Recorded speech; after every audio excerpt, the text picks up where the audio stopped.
السلام علیکم، میں راحت شاہد اور ہم بنا رہے ہیں اسماء الحسنہ سیریز، اور جو آج ہم اللہ سبحانہ تعالیٰ کا نام لکھ رہے ہیں وہ ہے المصور۔ اور ہمیشہ کوشش کیا کریں باب وضو ہو کے سٹارٹ کریں۔ واٹر کلر ہم بالکل یوز کریں گے اور مارکر سے ہم یہ لکھیں گے اس کے اوپر۔ اور دوسرا جو ہے، پہلے ہم نے ایک اور پینٹنگ بھی بنائی تھی واٹر کلر سے، لیکن اس میں ایکریلک بھی تھا۔ اس میں جو ہے میں صرف واٹر کلر یوز کروں گی، ڈبل پینسل سے پہلے میں نے لکھ لیا ہے، کیونکہ یہ ماڈرن تو میں ڈائریکٹ میں بھی لکھ لیتی ہوں، اس میں تھوڑا مجھے ہوتا ہے کہ اس میں میجرمنٹس وغیرہ خراب نہ ہو جائے۔ اگر آپ نے ماڈرن میں بنانا ہے تو بھی آپ ڈبل پینسل سے ہی پہلے لکھیں۔ اچھا، آپ کو مطلب تو پتہ ہی ہوگا، ڈیٹیل میں اتنا نہیں پتہ ہوگا، ویسے تو پتہ ہی ہوگا۔ المصور کا مطلب ہے صورت بنانے والا۔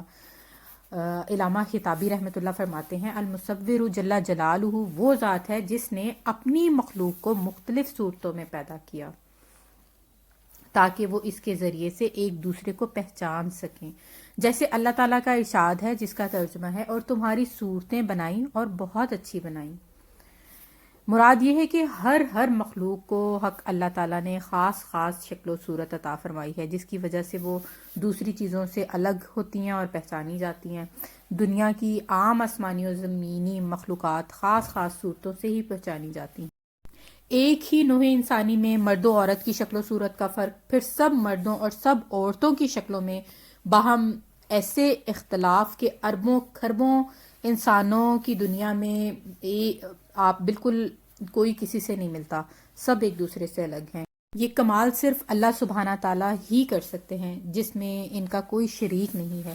جس طرح غیر اللہ کے لیے تکبر جائز نہیں ہے کہ کبریائی صرف اللہ جل شانہ کی صفت ہے، اسی طرح جانداروں کی تصویر سازی بھی غیر اللہ کے لیے جائز نہیں ہے، کیونکہ وہ بھی اللہ تعالیٰ کے مخصوص صفت میں شرکت کا عملی دعویٰ ہے۔ اس کو سورہ آل عمران میں اللہ تعالیٰ فرماتے ہیں، وہ ماں کے پیٹ میں تمہاری صورتیں جس طرح چاہتا ہے بناتا ہے، اس کے سوا کوئی معبود برحق نہیں ہے، وہ غالب ہے، حکمت والا ہے۔ اللہ تعالیٰ نے اپنے علم و حکمت کے مطابق کمال قدرت سے جیسا اور جس طرح چاہا ماں کے پیٹ میں انسان کا نقشہ بنایا، مذکر، مؤنث، خوبصورت، بدصورت، جیسا پیدا کرنا تھا کر دیا۔ ایک پانی کے قطرے کو کتنی پلٹیاں دے کر آدمی کی صورت عطا فرمائی، جس کی قدرت و صفت کا یہ حال ہے، کیا اس کے علم میں کوئی کمی ہو سکتی ہے؟ اچھا، المصور لکھ لیا ہم نے اس سے اور مارکر سے۔ یہ میں نے واٹر کلر جو ہوتے ہیں نا شائن والے، یہ میں نے ٹیمو سے یا ٹیمو جو بھی ہے اس سے آرڈر کیے تھے، تو یہ میں نے پہلے ایک دن یوز کیے تو مجھے سمجھ نہیں آئی، آج میں نے تھوڑا سا پانی پہلے سے ان کے اندر ڈال کے رکھا تھا تھوڑے سافٹ ہو جائیں، لیکن جس طرح کی یہ شائن اس میں دکھا رہے تھے اس طرح کی میں نے ٹیمو سے بہت ساری چیزیں منگوائی ہیں، بڑا اچھا آرٹ سپلائز ہیں ان کی، بہت اچھا میرا ایکسپیرینس ہے، لیکن یہ نہیں اتنے اچھے مجھے، نہیں اس طرح کی، مطلب وہ بڑا گلوئی افیکٹ نہیں ہوتا جو شمر والا، میں نے وہ والے منگوائے تھے، لیکن یہ اس طرح سے نہیں ہے۔ یہ میں نے ٹیوبس یوز کی ہیں واٹر کلر کی، یہ دیکھ لیں تو یہ بھی نام بھی دیکھ لیں، آرٹسٹ کلر، یہ میرے پاس پرانی پڑی ہوئی تھیں تو وہ ڈرائی ہو گیا تھا، میں نے اس کو کھول کے، واٹر کلر ہے نا تو تھوڑا سا ٹکڑا پانی کے اندر ڈال کے تو اس کو رکھ دیا، یہ ورنہ لیکوڈ فارم میں ہوتا ہے، وہ تھوڑا سا کلر آپ نکالیں گے اور اس کو پانی میں مکس کر کے یوز کریں گے۔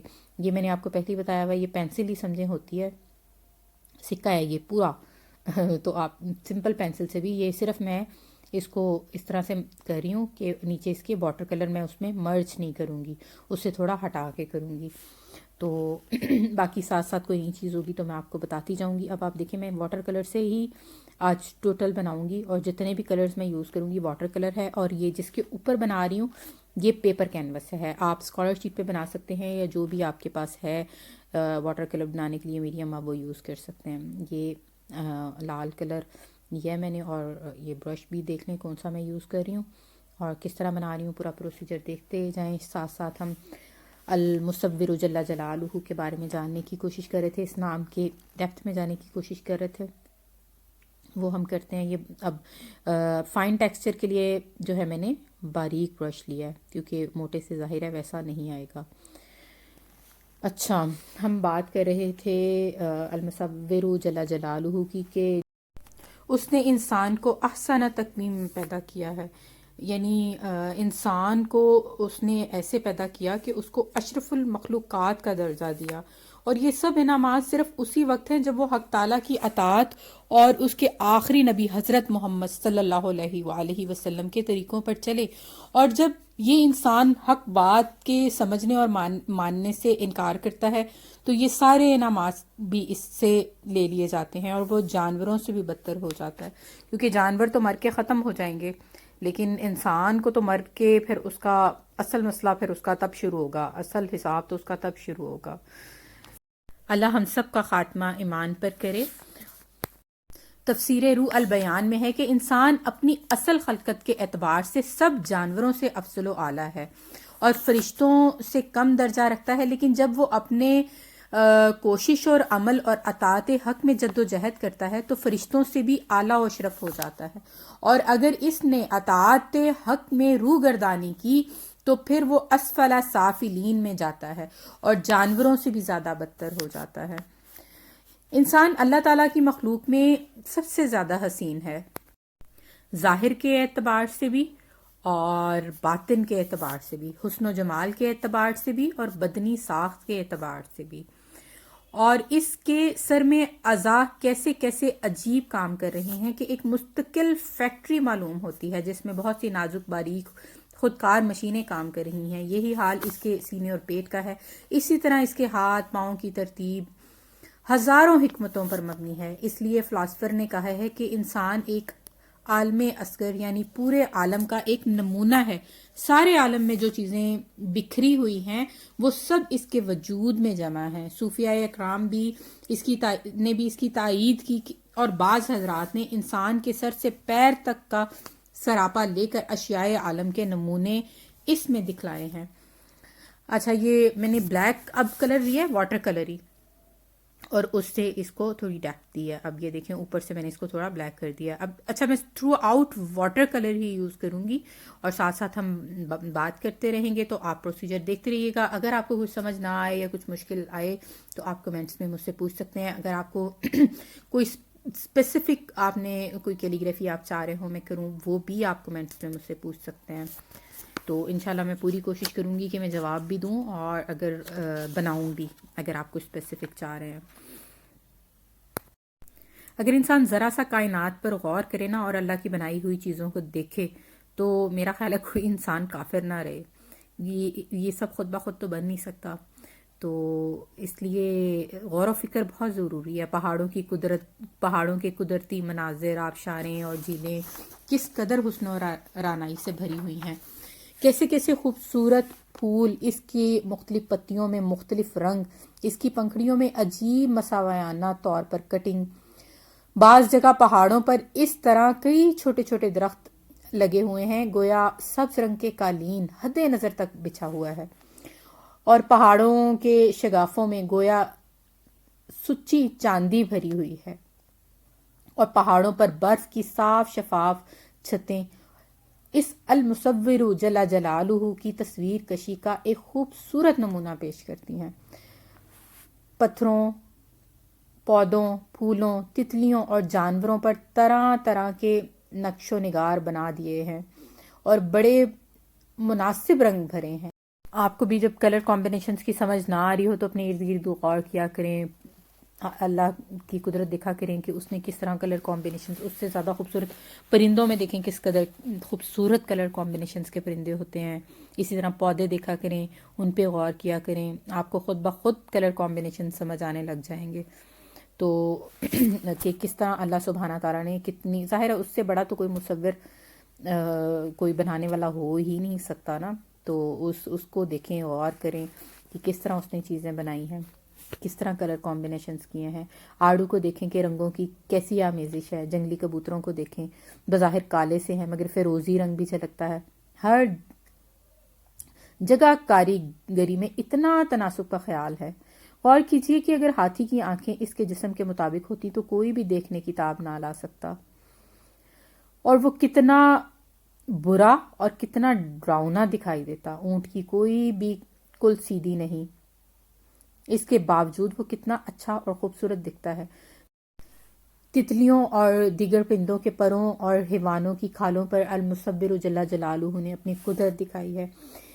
ایک ہی پر کہیں سے زرد، کہیں سے سرخ اور کہیں سے سبز ہے، پھر یہ سب مل کر کتنا خوبصورت نمونہ پیش کرتے ہیں۔ پھر ان رنگوں کی حفاظت کے لیے ان پر ایسا قدرتی وارنش یا کیمیکل لگا ہوا ہے جو ان کے رنگوں کی حفاظت کرتا ہے۔ لال بیگ یا دوسرے کیڑے مکوڑے گندگی، نمی اور گندے پانی میں پلتے بڑھتے ہیں، مگر ان کا رنگ خراب پھر بھی نہیں ہوتا۔ جب ہم تتلیوں کے پروں پر ایک نگاہ ڈالتے ہیں تو ہمیں ان میں ایک نہایت خوبصورت تناسب دکھائی دیتا ہے، یہ کہ جو گوٹے کناری کے بنے ہوئے لگتے ہیں۔ اسی طرح زرافہ کو دیکھیے کہ دوسرے جانوروں کی مانند ایک نہایت جامع اور خوبصورت ڈیزائن کیا گیا جانور ہے۔ اس کا دماغ اس کی لمبی گردن کے سب سے اوپر والے سرے پر ہوتا ہے۔ ذرا سا غور کرنے پر معلوم ہو جاتا ہے کہ خون کو اس قدر اونچائی تک پہنچانے اور پمپ کرنے میں کتنی دقت پیش آ سکتی تھی، لیکن زرافہ کی زندگی اپنی ساخت میں بھی آسانی سے گزر رہی ہے۔ اور جب وہ پانی کے لیے جھکتا ہے تو ہونا یہ چاہیے تھا کہ دماغ کی طرف خون کا زیادہ بہاؤ ہو جاتا اور موت کا اندیشہ بھی ہو سکتا تھا، لیکن قدرت نے اس کی گردن میں ایسا نظام ترتیب دیا ہے کہ جب یہ جھکتا ہے تو اس کی گردن کی والز بند ہو جاتے ہیں، جس سے خون کا اضافی بہاؤ رک جاتا ہے۔ اب آپ دیکھیے کہ زرافہ کے یہ تمام خد و خال خود بخود تو نہیں ہوئے نا، نہ اس نے خود اس کی کوشش کا نتیجہ ہے، بلکہ کسی نے تو اس کو دیا ہے۔ اور اگر یہی اسی لیے میں کہہ رہی ہوں کہ غور کرنے سے ہمیں پتہ چلتا ہے کون ہے جس نے یہ ساری تصویر کشی کی اور یہ سارا کیا، یقیناً المصور جل جلالہ ہی ہے۔ المصور جل جلالہ کی قدرت پہ غور کیجئے کہ آدم علیہ السلام سے لے کر اب تک جو انسان آئے ہیں، ان کی شکلیں، صورتیں مختلف، اس کے خزانوں میں کتنی صورتیں ہیں جو اب تک ختم نہیں ہوئی۔ اس بات کو اللہ تعالیٰ اس طرح بیان فرماتے ہیں، اور جتنی بھی چیزیں ہیں ان سب کے خزانے ہمارے پاس ہیں، اور ہم ہر چیز کو اس کے مقررہ اندازے سے اتارتے ہیں۔ اچھا، یہ جو ہے نا، اگر آپ کے پاس یہ پیلٹ نہیں ہے، آپ کے پاس کوئی بھی واٹر کلرز ہیں، آپ اسے شیڈنگ دے سکتے ہیں، آپ نہ بھی دیں تو کوئی مسئلہ نہیں ہے، صرف بلیک بھی لکھ لیں گے بلیک سے تو بھی ٹھیک ہے۔ ٹھیک ہے، اب یہ میں بلو سے اوپر والا اس کا بناؤں گی، میں نے تھوڑا سا کلر ڈالا ہے بلو، آپ نے دیکھ ہی لیا ہے، اور اس میں بیک گراؤنڈ بالکل نظر آ رہا ہوتا ہے۔ ٹھیک ہے، تو آپ ضروری نہیں ہے کہ سیم ٹو سیم بنے آپ کا، ٹھیک ہے، ڈفرینٹ بھی ہو سکتا ہے، تو آپ اپنے حساب سے بنائیں، کوئی وہ مسئلہ نہیں ہے بیک گراؤنڈ کا کہ بالکل کاپی بنے۔ آپ جیسے میں تھوڑا سا بناتی ہوں وہیں پر روک دیں، اس کو زیادہ وہ نہ کریں۔ مجھے تھوڑا بلینڈنگ والی پینٹنگ پسند ہے، تو میں اس لیے ایسے کرتی ہوں، آپ نہ کریں۔ اب جیسے یہ جتنا بنا ہوا ہے اتنا بھی کافی ہے، یہ بھی خوبصورت ہے، یہ ڈرائی ہو کے اور طرح کا ٹیکسچر دیتا ہے، ویٹ میں اور طرح کا ہوتا ہے۔ میں نے اس کو بورڈ کے ساتھ نہیں چپکایا ہوا، ویسے ہی بنا رہی ہوں، لیکن آپ اس کو ٹیپ کر کے بنائیے گا۔ میری یہ پریکٹس ہو گئی ہوئی ہے، مجھے اتنی مشکل نہیں آتی، لیکن نیچے ٹیپ ایک اور پینٹنگ ہوئی ہوئی تھی تو میں نے اس کو ٹیپ نہیں کیا، ویسے ہی رہنے دیا۔ تو آپ اس کو ٹیپ کر لیجیے گا، کوئی بھی پینٹنگ بنانے سے پہلے کر لیں گے تو آپ کو آسانی ہوگی۔ اچھا، وہیں سے بات کنٹینیو کرتے ہیں کہ سب شکل و صورت سے مختلف ہیں۔ ہم انسانوں کی بات کر رہی تھی کہ کر رہے تھے کہ سب کی شکل و صورت مختلف ہے، یہاں تک کہ انگلیاں اور ان کی لکیریں، انگوٹھا وغیرہ سب مختلف ہیں۔ اسی طرح آنکھ، آئی بروز اور گال، ناک، سب چیزیں ایک جیسی نہیں ہیں، ڈفرینٹ ہیں، بلکہ ان کی اقسام بھی ڈفرینٹ ہیں۔ المصور جل جلالہ کی قدرت دیکھیے کہ جس طرح اللہ المصور جل جلالہ چاہتے ہیں اس طرح بنا دیتے ہیں چیزوں کو۔ مخلوق کی چاہت سے کچھ نہیں ہوتا، اللہ جیسا چاہتے ہیں وہ بنا دیتے ہیں۔ یہ اور بات ہے، آج کل سرجریز آ گئی ہیں، مزید انسان اپنا بیڑا غرق کرتا رہتا ہے، وہ ایک اور بات ہے، لیکن وہ بھی مجھے تو لگتا ہے کہ جیسا انسان ہوتا ہے نا، اور جو اس کا اوریجنل ہوتا ہے وہ اسی میں سب سے زیادہ خوبصورت لگتا ہے۔ باقی آپ قدرت کو چھیڑتے رہیں جتنا مرضی، اس کا تو کچھ نہیں ہو سکتا۔ اللہ ہم سب کو ہدایت دے اور صحیح کام کرنے کی توفیق دے۔ المصور جل جلالہ کی قدرت کا ایک اور نمونہ دیکھیے کہ ہر مصور تصویر بنانے میں دیوار یا پردہ، لکڑی، کینوس، رنگ و روغن، برش، قلم اور روشنی اور کیمرے کا محتاج ہوتا ہے۔ کوئی مصور اندھیرے میں تصویر نہیں بنا سکتا، یا پانی پر صورت گری اور نقش و نگار نہیں بنا سکتا، مگر مصور حقیقی نے 3 اندھیروں میں سے انسان کی صورت بنائی ہے، اور کمال ہے کہ پانی پر بنائی ہے، کہ وہاں دیوار ہے، نہ پردہ، نہ لکڑی، نہ کینوس، نہ رنگ و روغن، نہ برش، نہ قلم، نہ روشنی، نہ آج کل کے جدید کیمرے۔ اسی بات کو سورہ تغابن کی آیت نمبر 3 میں فرمایا، جس کا ترجمہ یہ ہے کہ اس نے تمہاری صورت بنائی، پھر تمہاری صورتوں کو بہتر بنایا۔ صورت گری در حقیقت خالق حقیقی کی مخصوص صفت ہے، اسی لیے اسماء الحسنہ میں اللہ تعالیٰ کا نام المصور جل جلالہ آیا ہے۔ پچھلی امتوں میں اس کا مشاہدہ ہوا کہ لوگوں کی تصاویر ان کی یادگار کے طور پر بنائی گئیں اور ان کو اپنے عبادات خانوں میں اس غرض سے رکھا گیا کہ ان کو دیکھ کر ان کی عبادت گزاری کا نقشہ سامنے آئے تو خود ہمیں بھی عبادت کی توفیق ہو جائے گی۔ مگر رفتہ رفتہ ان لوگوں نے انہی تصویروں کو اپنا معبود بنا لیا اور بت پرستی شروع ہو گئی۔ خلاصہ یہ ہوا کہ پچھلی امتوں میں جانداروں کی تصاویر بت پرستی کا ذریعہ بن گئی۔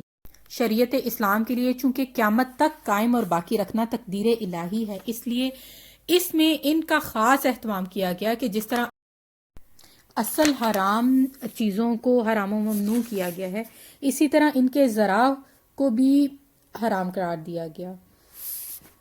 اصل جرم عظیم شرک کو بت پرستی ہے، اس کی ممانعت ہوئی تو جن رستوں پر بت پرستی آ سکتی تھی ان رستوں پر بھی شرعی پہرا بٹھا دیا گیا اور بت پرستی کے ذرائع کو بھی حرام قرار دیا گیا۔ ایک سبب تصویر کی ممانعت کا حدیث میں یہ بھی آیا کہ اللہ تعالیٰ کے فرشتوں کو تصویر اور کتے سے نفرت ہے۔ جس گھر میں یہ چیزیں ہوتی ہیں اس میں رحمت کے فرشتے داخل نہیں ہوتے، جس کے سبب اس گھر کی برکت اور نورانیت مٹ جاتی ہے، گھر میں بسنے والوں کو عبادت تو اطاعت کی توفیق گھٹ جاتی ہے۔ جانداروں کی تصویریں بنانے کا احادیث میں ایک سبب نہ بنانے کا ایک یہ بھی سبب آیا ہے کہ تصویریں دنیا کی ضرورت سے زائد زینت ہیں۔ اس زمانے میں جس طرح تصاویر سے بہت سے فوائد حاصل کیے جاتے ہیں، ہزاروں جرائم اور فحاشی بھی انہی تصاویر سے جنم لیتی ہے۔ غرض شریعت اسلام میں صرف ایک وجہ نہیں، بہت سے اسباب پر نظر کر کے جاندار کی تصویر بنانے اور اس کے استعمال کرنے کو حرام قرار دیا ہے۔ جس طرح حقیقی المصور جل جلالہ وہ ہے، اسی طرح اس نے انسانوں کو بھی تصویر بنانے کا اختیار دیا ہے، لیکن ہمارے اختیار میں بے جان چیزوں کے بنانے کی ہمیں اجازت دی ہے، اور کچھ تصویریں جاندار جو چیزیں ہوتی ہیں ان کو بنانے سے ہمیں منع فرمایا ہے۔ اور اگر جاندار چیزیں آپ نے بنانی بھی ہیں، جیسے السٹریشنز وغیرہ بنا رہے ہیں، یہ میں نے فتویٰ لیا تھا دراصل اس لیے بتا رہی ہوں، تو اس میں آنکھیں اور ناک نہ بنائیں، مطلب شیڈوز بنا سکتے ہیں، پورے یہ کا پورا نہیں بنا سکتے، آنکھیں اور ناک نہ بنائیں تو پھر آپ بنا سکتے ہیں۔ تو ہمیں چاہیے کہ ہم بغیر چوں چرا کے ہم ان باتوں کو مان لیں، اور چاہے ہمیں سمجھ آئیں چاہے نہ آئیں کہ یہ کیوں کیسے ہے، اس طرح کی باتیں نہیں کرنی چاہیے۔ اور ایک جیسے ہم نے اپنی سول بیچ دیا نا اللہ کو جنت کے بدلے، تو پھر ہم تو غلام ہوئے، ہم نے تو ہر بات پہ بس یس کہنا ہے۔ تو اس لیے ایک فرما بردار غلام بندے کی طرح اس کا حکم ہمیں ماننا چاہیے۔ لہٰذا جاندار کی تصویر بنانے سے، ان کے گھروں میں رکھنے سے اور ایسی مجالس جہاں یہ تصویریں کھینچی جا رہی ہوں وہاں جانے سے منع کیا ہے، اور یہ سب گناہ اور حرام ہیں اور ہمیں اس سے بچنا چاہیے۔ ہمیں چاہیے کہ ہم اپنے دوستوں اور رشتہ داروں کو بھی بتائیں کہ ان چیزوں کی اہمیت ہے۔ شادی بیاہ میں بہت زیادہ آج کل ویڈیوز، گانے، ناچ گانے، تو جہاں تک ہمارا بس ہو ہمیں چاہیے کہ ہمیں اس کو روکیں۔ اگر نہیں روک سکتے تو ایٹ لیسٹ آخری درجہ جو ہے دل میں برا سمجھیں۔ جس بندے کا تعلق المصور جل جلالہ سے ہو جائے تو وہ اس بات کو بھی سوچتا ہے کہ تمام چرند پرند حیوانات اور انسانوں کو کیسی خوبصورت صورتیں عطا کی، اور ہر ایک کی شکل دوسرے سے مختلف ہے۔ یہ ایسی خصوصیت ہے جو اللہ تعالیٰ کے سوا کسی اور میں نہیں پائی جاتی۔ اس لیے مخلوق نے جب بھی تصویریں بنائیں تو شیطان نے ان کی پوجا پر لگا دیا، اور اس طرح لوگ شرک میں مبتلا ہو گئے۔ لہٰذا ہمیں جانداروں کی تصویریں بنانے اور گھروں میں رکھنے سے بالکل بچنا چاہیے تاکہ اللہ تعالیٰ کی رضا حاصل ہو اور ناراضگی سے بچا جا سکے۔ یہ میں نے میننگ بھی لکھ دیا، پینٹنگ ہماری الحمدللہ تقریباً مکمل ہو گئی ہے، میں نے میننگ بھی لکھ دیا ہے، صورت بنانے والا۔ آپ چاہیں تو اس کو ایسے ہی چھوڑ دیں، مطلب اٹس کمپلیٹ ناؤ۔ تو اگر فردر میں تھوڑا ٹیکسچر دے رہی ہوں اس کو میں تھوڑا مرج کر دوں گی میننگ کو اس کے اندر ہی، لیکن اگر آپ ایسے ہی رکھنا چاہ رہے ہیں تو ایسے ہی رکھ دیں۔ جو بھی پینٹنگ بنائیں اس کی ڈیپتھ میں تھوڑا ضرور جائیں، اور اسماء الحسنہ ہم سنتے تو بہت ہیں، ایک تو اس کو یاد کرنے کا بہت درجہ ہے، اس کو کوشش کریں اسماء الحسنہ کو ساروں کو یاد کریں، اور دوسرا کوشش کریں کہ ان کو تھوڑا سمجھنے کی کوشش کریں، جتنا ہم سمجھیں گے اللہ کے ناموں کو انشاءاللہ اتنے ہی اللہ کے قریب ہوں گے. پینٹنگ بھی ہماری کمپلیٹ ہو گئی ہے اور یہ ہے اس کی کمپلیٹ لک. دعاؤں میں مجھے یاد رکھیے گا. خوش رہیں، آباد رہیں. اللہ حافظ.